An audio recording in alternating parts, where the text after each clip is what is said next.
brought to a table. Paralyzed by pairwise dice, then attend to this heaven slice of an angel. Wrap his skin, roll dice and rolls of life. Love and pride, looking her vibe. What's the meaning of life? One subjective paradise, crystal chandeliers, focus reflected. Often mirrors appear, quick, running from ear to ear. Craving that radiant brain, rekindle the flame. Closer she draws near, stay there. Remove your underwear, shove it somewhere over there. In paradise, we know our purpose. In paradise, we know what our worth is. In paradise, we manifest dreams. In paradise, truth is what you conceive. Boom. Yes, it is. Ooh, boom. Yes, it is. The truth is what you can see. Hello, everybody, and welcome to. God, we have a lot of reverb in my microphone. I don't know what the deal is. Hope everybody's having a fantastic day. Sorry I missed you yesterday and Monday, but my basketball camp, my 15th annual. In fact, I have my T-shirt on today. My 15th annual basketball camp, my 15-year anniversary for my academy was in April or March, and so we went to this camp to do our 15th annual T-shirts, which is what camp was this weekend, and it was fantastic this week, Monday and Tuesday. So sorry I missed you guys for not doing the show, but we were ready to get done today for the Game 3 preview, and then of course tonight we will be on on After the Storm doing our post-game analysis live stream after Game 3. And let's start off by saying I've been listening to a lot of chatter about the Thunder and who we are and what we're doing and all that nonsense, and I'm just laughing because I'm like, some of these people haven't really watched us except this. They have no idea who we are. And like I said, I've been doing this for 3 years, and 3.5 years. So I've been watching the growth of our team, watching the steady maturation of SGA, Dort, Wiggins, K. Rich, the guys who have been with us from the very beginning, especially Dort and SGA from the very beginning. And just so proud of how far they've come and where we started, from the bubble to when we made the transition when Sam Presti said, okay, we're just going to scorch earth. We're going to keep SGA. We're going to keep Dort. They added Wiggins. We added K. Rich. Then you added Isaiah Joe. You drafted Josh. Then you turn around and drafted J-Dub, drafted J. Will, drafted Chet. Then you drafted Kason. And then you drafted, oh my God, my mind just went frank. Topic, which we will get him next year. And you watch what this team has done. And you watch this year.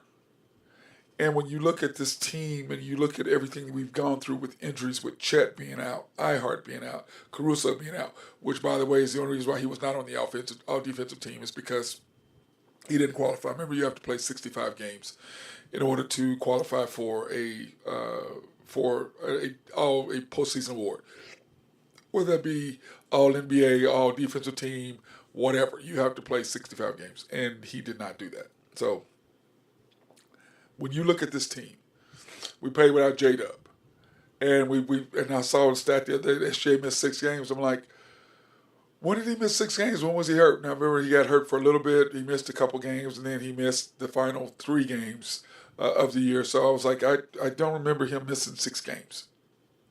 But when you look at this team and what they've done, and you look at what Indiana has done, and you look at these two teams, how they are a lot alike. And somebody was talking last night, we were talking last night at Lumpy's on 102nd. Dwayne and Chad, 2 good friends of mine. And we were talking last night about how, he goes, well, Chad, I think it was Chad, he goes, I got a trivia question for you. And I'm just laughing. He goes, what do the Thunder and the Indiana Pacers have in common? What got them here?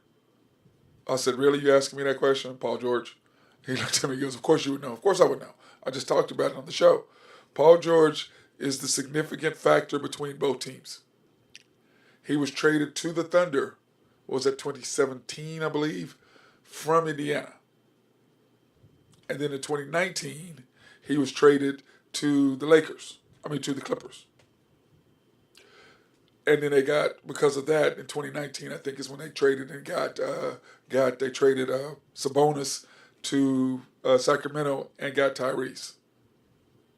And then the Thunder, of course, traded for SGA. So the two biggest players for each team were a direct result of Paul George. Now, that's crazy that one person is responsible for both of these teams being in the finals. Because without Tyrese Halliburton, there's no way that the other players too. But he made the big shots at the crucial moments in order for them to get here. When you look at SJ and his maturation and his progression of what he's done over the last 5 years, he's just gotten better and better and better and better and better. And when you look at what the Thunder are accomplishing and when you look at what they are accomplishing, what are they both? Number one, they both are deep. They both have good point guards. Tyrese Halliburton's a good point guard. SJ is a superstar. Tyrese Halliburton, or Hallie, is on his way to become one. He's not there yet. But SJ, you can just see him graduating. He is one of the top 2-3 players in the league. Top 5 for sure. The reason why I know that, because he's been All-NBA 3 straight years. First team. So what does that mean? Tonight, Game 3, we've talked about this how many times? That we've talked about how important Games 1, Games 3, and Games 5 are. And Game 4, I'm going to add Game 4 in there for a little bit, but Games 1, 3, and 5. And as we talked about, Game 1 is important because if you're the opposing team, Game 1 is the easiest one for you to come get. And remember, the Pacers led for 0.5 tenths of a second for the whole game. The Thunder led the game for 47 minutes and 0.47 minutes, 59.05 seconds. And they got beat. Now, no one, like I said, after we lost that game, okay, let's rechange the narrative from game one that happened 2012 to game 1 that happened now. We won in 2012, got swept.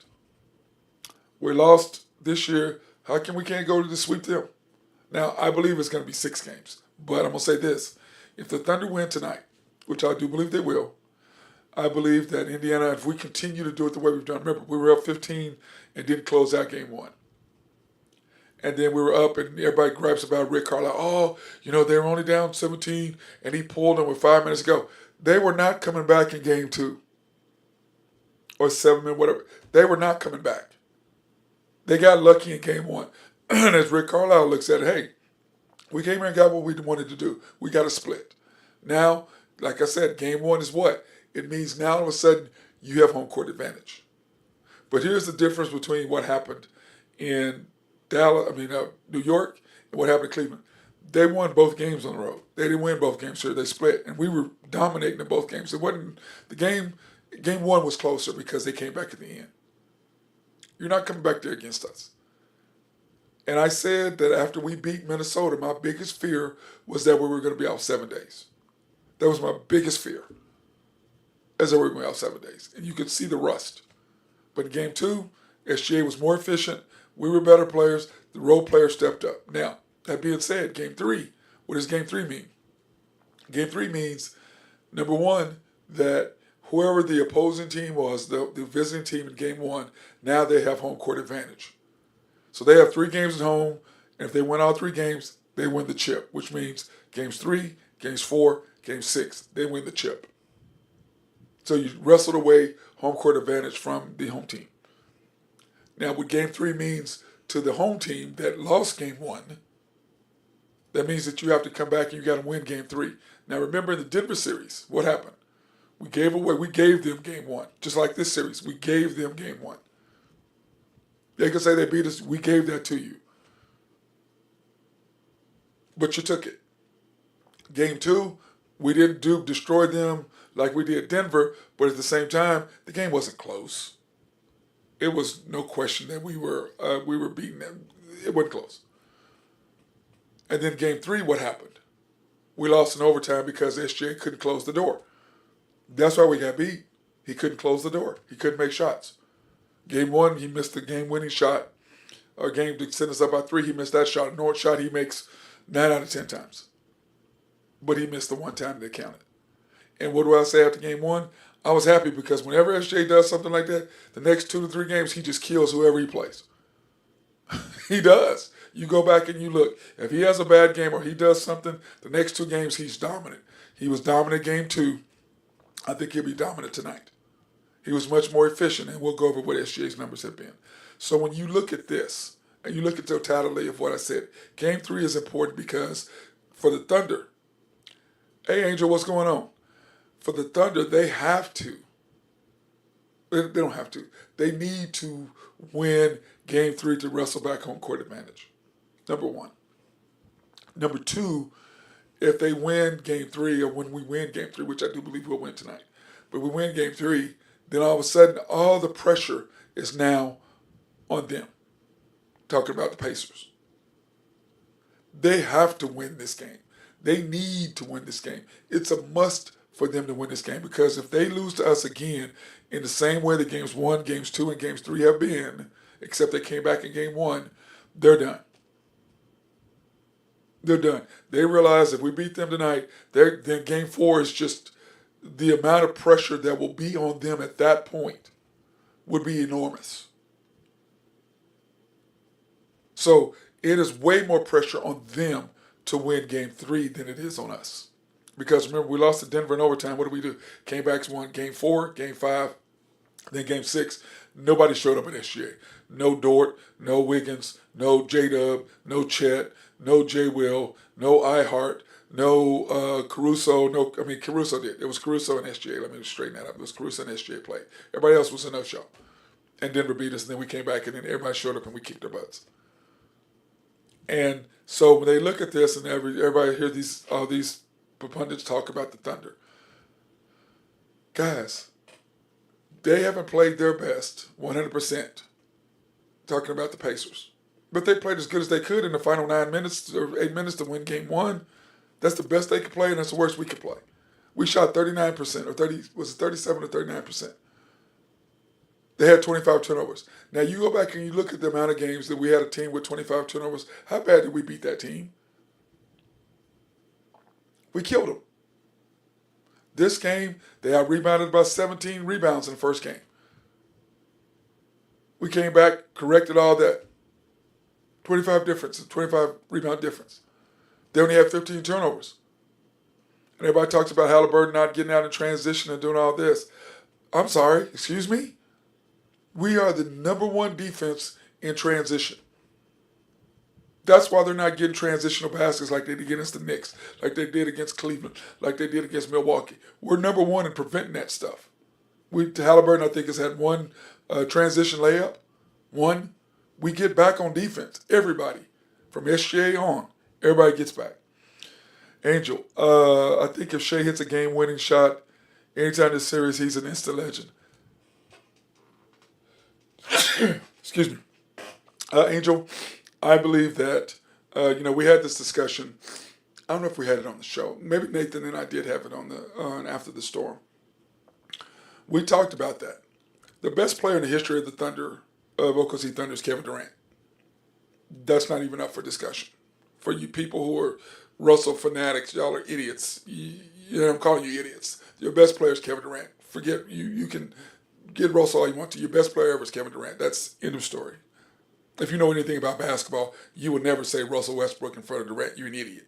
I'm calling you an idiot. And you can get mad at me for calling you an idiot, but you're an idiot if you think Russell Westbrook is better than Kevin Durant. You're an idiot. You're an idiot. I don't want to talk to you. Would SGA, if he brings the title home, be the best Thunder player ever? And I say no. The best player we've ever had is Kevin Durant. Now, is SGA on his way to becoming that guy? Yes.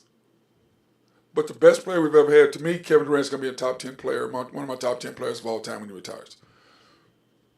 I look at players, when you do something and I look at you, I look at my top 10 players differently. I don't look at you like everybody else. To be in my top 10, you got to be special. SGA is on his way to do that. And then by that, this is what I mean. Here's SGA's numbers, okay? This is what SGA has done. I thought I had fixed this. I did that on my, no, sorry. I thought I had fixed this already, but clearly I hadn't. Oh, okay, here we go. This is what SGA's done this year. 9 straight 30-point home playoff games. That ties Will Chamberlain. 9 straight 30-point home playoff games.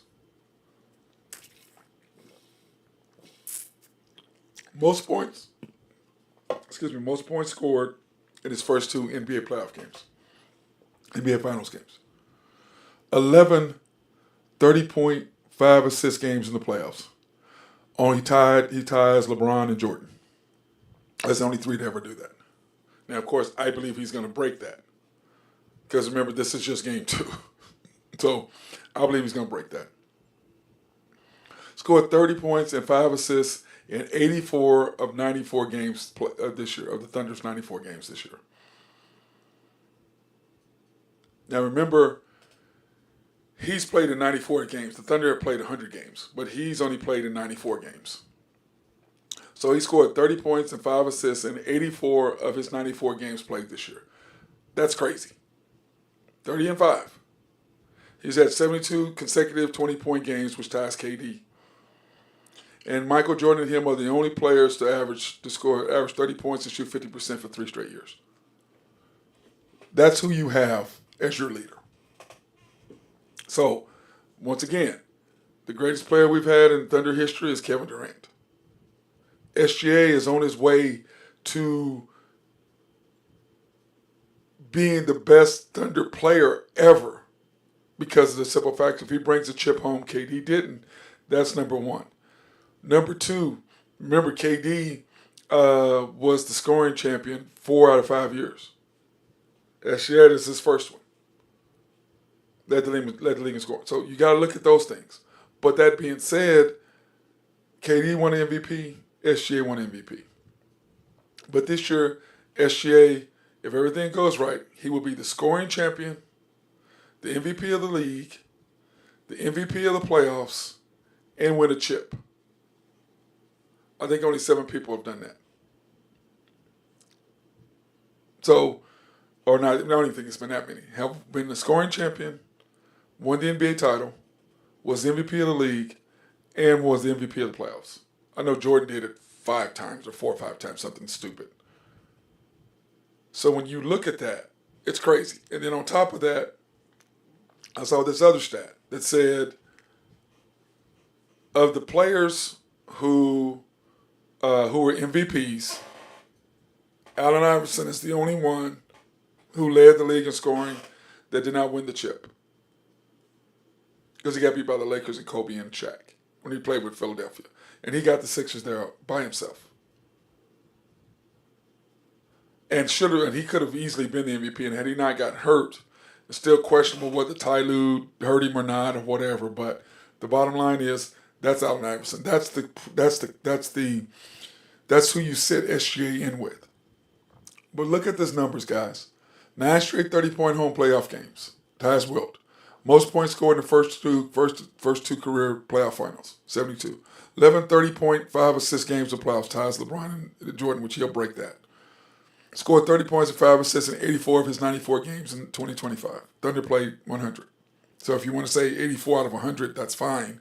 But he did not play in 6 games. 72 consecutive 20-point games, which ties KD. Now, that's since the merger, maybe an NBA merger. Before that, Wilt Chamberlain has 124 or something stupid. And then Michael Jordan and SGA are the only players to average 30 points and shoot 50% for 3 straight years. That's who we have leading our team. And I think he's on a mission. And like I said before, I was okay with how bad he played in game 1 because every time he plays bad, or every time he misses a shot, that's what he does. He comes back and he bounces back like crazy. So, Angel, yes, he's a legend. I think he's already a legend. And you see why Westbrook is trying to come back and bring his name up and trying to do all this stuff to try to get back in. We moved on for you, bro. And I had my two friends last night were telling me that, hey, Matt, we want to tell you you're right. I go, I know I was right. They griped at me. They go, we griped at you about Westbrook and blah, blah, blah and all that. So I know y'all did. So did a lot of other people. And guess what? I was right. Exactly what I said who he was is exactly who he is. And that's why I don't put him there. Now, does he have all the records? Yeah, because he played so long. And Sam Presti got rid of everybody so that he could be the star. But he wasn't a star. He got the MVP because Sam Presti helped him to get MVP. There's nobody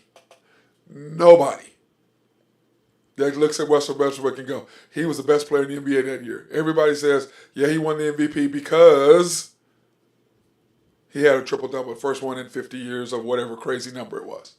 That's why he won. No one said he was the best player in the league. Like this year, SGA, Jokic, pick one. Now, of course, I'm going to pick SGA just like I did last year, like Stephen A. picked last year. A lot of guys picked SGA last year.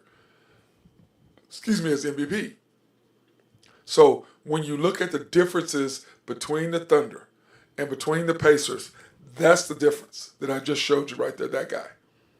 That's the difference between the Thunder and Indiana. Halliburton is still kind of figuring it out and getting there, and SGA is already there. Now, one is 26, and one is 20. What is Hallie? 23, 24, something like that, 23, 24 maybe?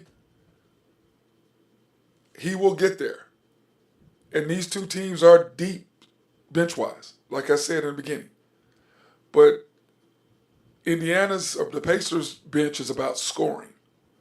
The Thunder's bench is about defense first and the ability to score. Now, if J-Dub shows up tonight, along with SJ doing his thing, and then Chet does his thing, you're not beating us. I don't care who you are. I don't care if it was the Celtics. I don't care what team it is. It's the Pacers. If J-Dub shows up, Chet shows up, and SGA shows up, you're not winning. We're going to win Game 3. We've been in control Game 1. We folded. Game 2, we did not. And it's why. Because of your bench, shooting-wise, aren't being able to get off shots. T.J. McConnell is great in transition. You can see him flying up and down the court. Well, he's flying up and down the court, nowhere to go. Defense is right there. He can't sit there and hit a cutter coming back on the backside. Why? Because there's a trailer coming right with him. The transitional defense of the Thunder, who leads the NBA, is the difference in keeping the Pacers from doing what they do. Now, that being said, Indiana's bench is at home. If you think that they're not going to come and knock down shots, they're going to knock down shots. But if the Thunder do what they did in Game 2 in the second half, in the second, third, fourth quarter, by cutting out all those threes in the second and third quarter, they cut out all those threes from the corner, Indiana's in trouble. The Pacers in trouble. Because when you got to beat the Thunder off the dribble, with our pressure and our ability to play defense man-to-man, heads up, you're in trouble. That's what the problem with the Pacers are. But what I see tonight is I see a more aggressive Hallie. I think he's going to be on attack mode against Dort. Now, whether he can do that or not, I don't know. Because Dort moves his feet really well, and he's the Ray Lewis of basketball to me. If you guys don't know who Ray Lewis is, Google him, look him up. Play for the Baltimore Ravens. That's what he is. He's a linebacker playing basketball. He's got great lateral movement. He's strong as an ox. You're not pushing him around. He can physically put his hands on you and beat you up the whole time that he's guarding you. And then you go from that to Caruso, who does the same thing to you. Moves his feet, lateral, gets his hands on the ball, keeps his hands on you. You go from that to Kason. What does he do? Exact same thing. Moves his feet laterally. Got good hands. They're instinctive defensively. And they're physical. And if I hear one more guy sit there, one more of these TV guys try to throw a narrative in there, I'm tired. Give the Thunder some respect. Quit going, well, the referees are going to let them play and all this. Stop all that nonsense. SGA free throw merchant. Stop all the nonsense. Give the Thunder the due respect. We play physical defense. We get in your face all year long. Same team, same difference. We have not changed. And what are the playoffs? They're more physical. What does that mean? That means a guy like James Harden who's looking for calls is not going to get it. Like SGA occasionally, once or twice a game, will look for a call and throw up a shot. Bro, they ain't giving you that. Stop that. Every time he does it, he doesn't get the call. Bro, just play the game and finish and score. Play the game and finish and score, please. Stop all that nonsense, bro. Just go and finish. Get your hand one. If they call it, great. If not, make the shot. My coach always taught me, Dave Smith, who's my high school coach. He goes, Matt, look at finishing the play first. If you get the call, great. If you don't, okay. You still got a bucket. If you're going in looking for a call and you don't get it, then you're mad because you missed the shot, they got the rebound, then what? Always look to make the shot, and if the call comes, great. It's an and one. If the call doesn't come, okay, we've still scored. And when SJ is in that mentality that he's just scoring and he's looking to score, and if he gets the call, great. If he doesn't, okay, we still got 2 points. That's the mentality you got to have in the playoffs. They are going to let you play. I don't know what these nonsense of these idiots are coming up there talking on TV about that. Stop that. This is the playoffs. Is this your first time watching NBA playoffs? You want to go back and look at last year and the year before and the year before? Keep going. It is what it is when it comes to the playoffs. It's physical. They're going to let you play. And those guys can make the transition. James Harden never could make that transition to the playoffs. He just couldn't do it. He's so used to getting calls that when the playoffs come, he's down there arguing about a call. They're going down scoring on the other end because he's down there arguing. That's the difference between players. That's what SGA brings that other guys do not. Let's take this opportunity to thank our sponsors. SRB, if you have needs for engineering, surveying, or planning, hit my guy Mark Long up. They love to take care of you. And also, if you have a water treatment plant in your city or county, they love to make sure you have clean drinking water. Also, if you have some place that you're building, they'll survey the land and make sure everything works out perfectly for you. Oak Grove Trucking, if you have needs for dirt, rock, or sand to be moved, hit my guy up over at Oak Grove. Jose will take care of you and make sure everything is fantastic. And then, of course, YNB, family owned and operated since 1912. They are the bank that makes things happen. They're an equal housing lender, member of the FDIC, proud sponsor for us to go out and support women, minority, and black-owned businesses in the OKC area. You can pre-qualify online at www.ynbok.com. That's www.ynbok.com. Or you can go into one of their 5 locations.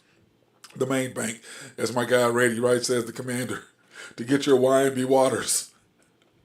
It's 66 steps from historic downtown Yukon, Oklahoma. YNB East, which is off the Parkway and 66 or 39th Expressway, US 66. YNB Mustang, 218 North Mustang Road. YNB Parkway, which is off Garth Brooks and I-40, just south of I-40 in front of Garth Brooks. Cannot miss it. YNB People is located on 23rd and Bethany between Rockwell and MacArthur. And guys, the House of Creed, handcrafted since 1760. If you haven't had Creed, dude, it smells so good. It smells so good. I get so many compliments on it. And if you're a guy and you got a girl, this is what their motto is. Remember, pick the best for your best. And go get your girl some perfume. It's fantastic.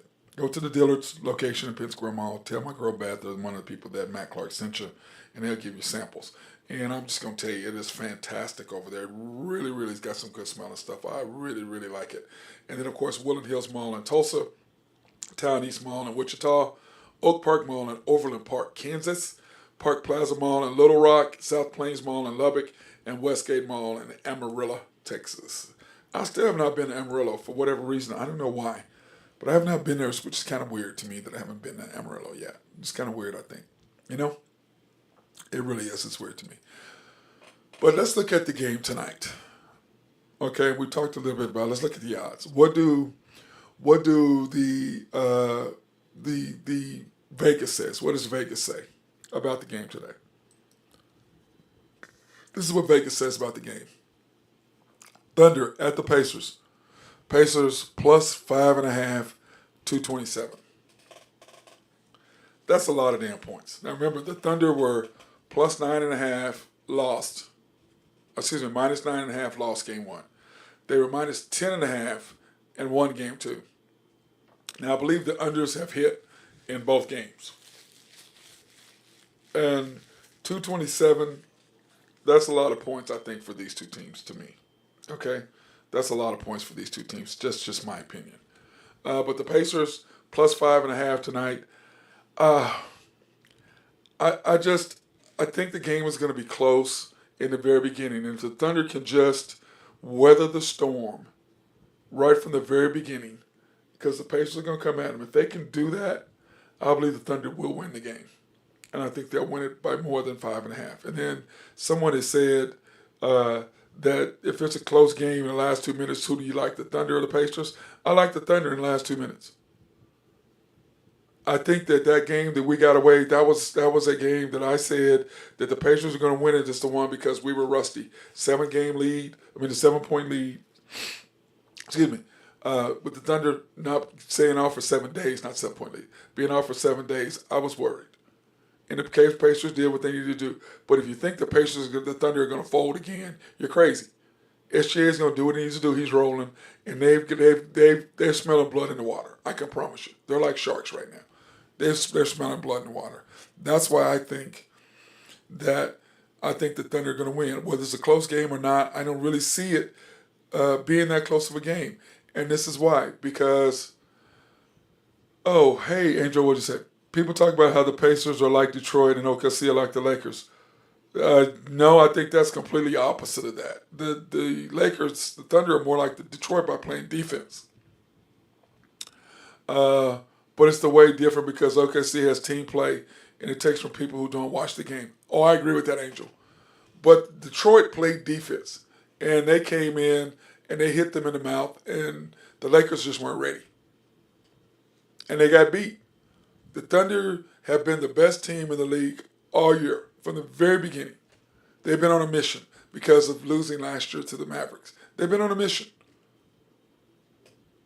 And it starts on the defensive side of basketball. When you're number one in three-point percentage, you're number one. We're here. Let's just do this. I'm sitting there doing all this instead of talking about it. I'll just pull this up real quick. When you're number 3 in giving up points, you're number 1 in field goal, you're number 1 in three-point percentage, you're number 1 in pips, points in the paint, you're number 4 in allowing teams not to pass the ball, you're number 1 in steals, you're number 1 in turning the opposing team over, you're number 1 in taking care of the basketball, you're number 1 in not letting the opposing team steal the ball from you. You're number 1 in deflections. You're number 1 in transitional defense when you turn the ball over where the team can score on you. These are the things you're number 1 in. So to compare the Detroit and the Lakers to us in Indiana is idiotic. There's no comparison between that. This is why the Thunder are where they are. You're number 1 in field goal percentage. They're talking about hosing the opposing team. You're number 1 in three-point percentage. You're number 4 in assists given up. You're number 1 in pips, points in the paint, and giving up points in the paint. You're number 1 in stealing the ball away from the teams. You're number 1 in forcing 17 turnovers a game. That is why the Thunder are where they are. Then, when you look at the schedule of what's coming up, the Thunder play and the Pacers play tonight, which I think is an additional advantage for the Thunder. Then you play again Friday night. So there's only one day difference. It's not 3 days like it's been. It's 1 day difference. That, to me, is the advantage to the Thunder right there. Playing every other night is an advantage to us. As a young team, it gets you back in rhythm again. You're already in rhythm. Okay? And that's right there. You play tonight at 7:30. You turn around and play Friday night at 7:30. The Thunder are going to be ready to go. And when you look at that right there, that is the advantage Thunder every other night. Angel says if Halliburton does his first three-quarter disappearance, the series is a wrap. I agree, Angel. If Halliburton doesn't show up, but I believe Halliburton will be aggressive to start this game, like I said. This is what I think is going to happen. I think, number 1, they're going to come out and be aggressive. They're going to try to get some transitional baskets. They're going to try to get their crowd in the game. They're going to try to, the bench players are going to be knocking down shots. This is what I think they're going to try to do, kind of like what Minnesota did. But I think this is going to be more like the Denver series, Well, Denver came out and they did what they did, and then we did what we did. And if SGA makes the shots at the end of the game, last 2 minutes, we win the game. We beat Denver for game 3, but he didn't. But then he came out and he made up for game 4. Remember? He made those crucial shots in game 4. And then game 5, in the last 3 minutes, what did he go? Dort hit the 3 threes in a row. Then SGA went layup, alley-oop to Ihart, and 1 3-point bucket, 2 free throws. And then J-Dub hit a free throw. Game was over. That was game 5. So I believe the same thing will happen. Remember what I told you. When he has a bad game, he's going to come back and bust you. He had a bad game in game 1. Game 2, he was efficient. Game 3, which is tonight, he'll be efficient. Our team, I think, will be better overall efficiency-wise. I think J-Dub is on his way to finally trying to have a good game, and we need that.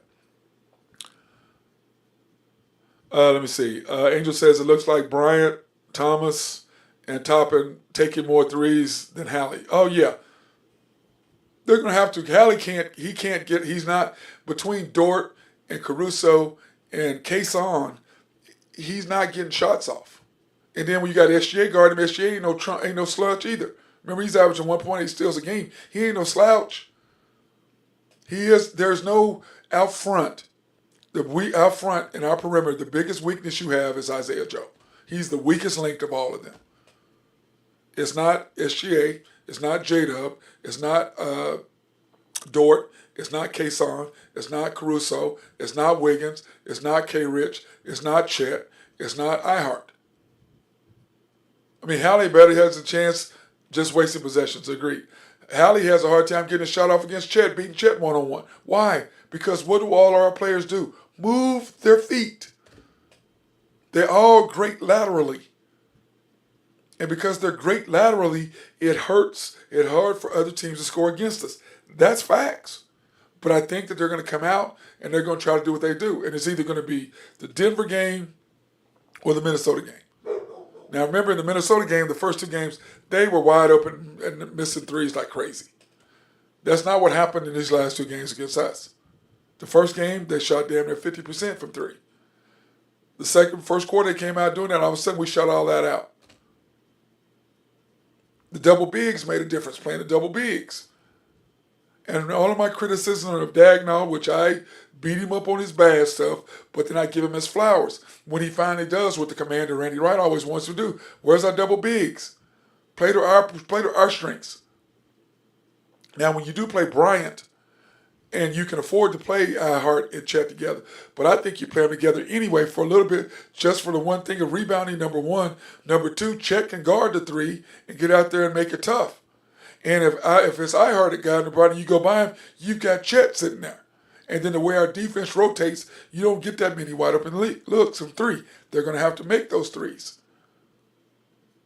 But I think the Thunder, if you do where you cut them off taking wide open threes and make them adjust, make them go to the basket, it's going to be a huge advantage, Thunder, if that happens.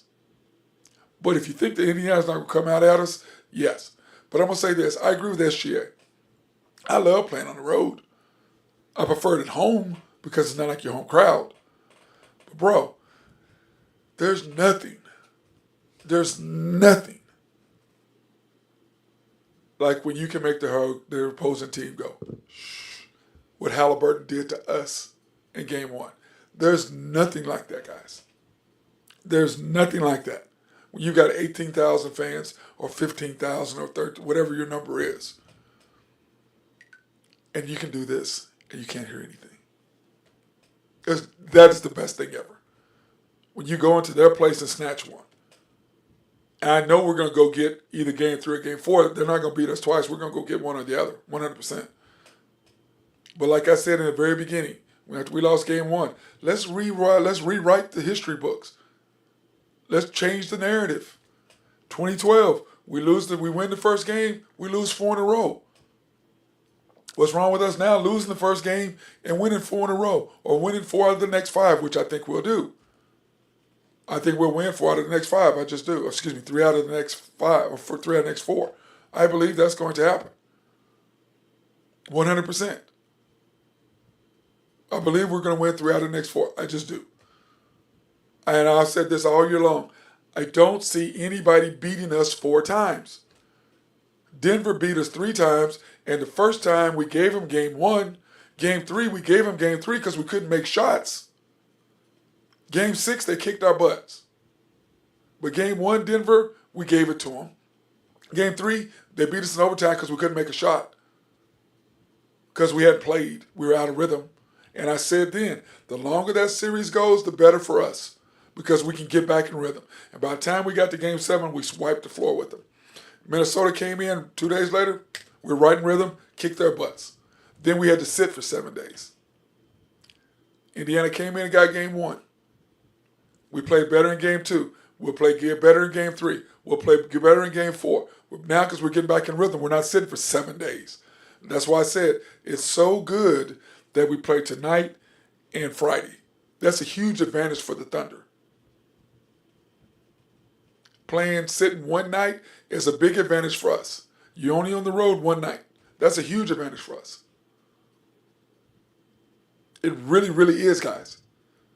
Because we'll play tonight, you get the W, then 2 days later you play again, and you come home for game 5 with a 3-1 lead. And I can promise you, this is not the same team that we had that lost to Golden State. We don't have Russell Westbrook taking jump shots, playing out of there. Kevin Durant shooting jump shots, not taking people to the hole. Because everybody forgets the narrative was, this is what happened. We didn't drive to the basket. We were driving to the basket. And all of a sudden, KD would go to the basket. Russell would go there. We miss a layup. Here comes Cephalosha. Here comes, not Cephalosha, but Cephalosha, I believe, or Robertson. And then here comes Ibaka for a tip-in. Or here comes Steven Adams for a tip-in because their big guy had to come over. That's what happened. We became a jump shooting team at the end of Game 5. That's how they beat us. The same thing happened in Game 1 against Miami. They were a jump shooting team. Weren't going downhill. What did they do? Games 2, 3, 4, 5, and they went downhill, downhill, downhill. And I think you see the same kind of transition thing for the Thunder. Now, what we're going to do in games 2, 3, 4, 5, and 6, if it goes to 6. But I said, hey, change the narrative. We won the first one, lost 4 in a row. What's wrong with us losing the first one, winning the 4 in a row? But tonight is key. As I've always said, game 3s, game 5s, but especially game 3s are important. You either go up 3-0, you take back home court advantage, or you keep home court advantage. That's why game 3s are so important. And what is the deal what is the thing? What would it say? Teams that are 1-1 with the MVP as the MVP of the league in series in the NBA Finals, 1-1. They've won 80% or something of the finals. Another advantage, Thunder. So, that being said, hey, hope everybody has a good day. The game tonight is at 7:30, ABC. Let's go. Get your Thunder gear up. I will not be wearing my Thunderalls tonight. Don't wear them on the road. I will be. I'm trying to decide if I want to do the game somewhere else or whether I want to do it. If I want to do the game at home. I'm trying to decide whether I want to be on location or not. I'm still trying to make that decision.